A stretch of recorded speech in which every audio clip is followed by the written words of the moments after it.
બાજવા છાણી road જે સરકાર મુજબ પાસ થવામાં આવ્યું છે તે ડામર રોડનું છે. હવે ડામર રોડની અંદર જીએસએફસી આટલું મોટું ઇન્ડસ્ટ્રીયલ એરિયા છે, ત્યાં આગળથી રોજ ડમ્પરો જીપ્સમની ગાડીઓ લઈને નીકળે છે અને આ જીપ્સમની ગાડી જે લઈને નીકળે છે તે હંમેશા ઓવરલોડેડ હોય છે. એટલે જીપ્સમ તો નીચે પડે છે, એના લીધે શ્વાસની બીમારીઓ, પછી આંખોમાં બળતરા એવા ઘણા સમસ્યાઓ છે. તે છતાંય તંત્ર આજ સુધી ત્યાં આગળ ધ્યાન દોરી નથી અને છેલ્લા 40 વર્ષથી અમારો રોડ બન્યો નથી. હવે જેમ ચોમાસું આવે છે ત્યાં ખાડા ખબૂચા પડી જાય છે અને ત્યાં આગળ ઠીકડા લગાડીને અમને આશ્વાસન આપે છે કે ભાઈ ચલો રોડનું કામ થઈ ગયું છે.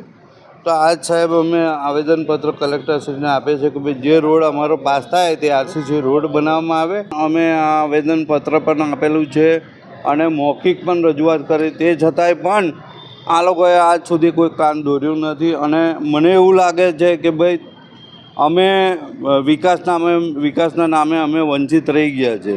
મુખ્ય તો તંત્ર છે, એની અંદર હું કોઈનું નામ લઈ નહીં શકતો, કેમ કે ભાઈ અગર જો ભૂપેન્દ્રસિંહ અમારા જે સીએમ છે તેમણે કીધું છે કે ભાઈ તમામ ગુજરાતના અંદર રોડ રસ્તા સારી રીતે બનવામાં આવે. છેલ્લા 40 વર્ષથી અગર જો બાજવા છાણી રોડ ના બન્યું હોય તો તેનું કારણ શું ત્યાં આગળ પેલું જે કહેવામાં આવે છે ને દીવા નીચે અંધારું હોય છે, એ રીતે જ આ કામ ચાલી રહ્યું છે. અને જો અગાઉ આ કામ ના થઈ રહ્યું તો અમે ગાંધીજીના માર્ગે આંદોલન કરીશું.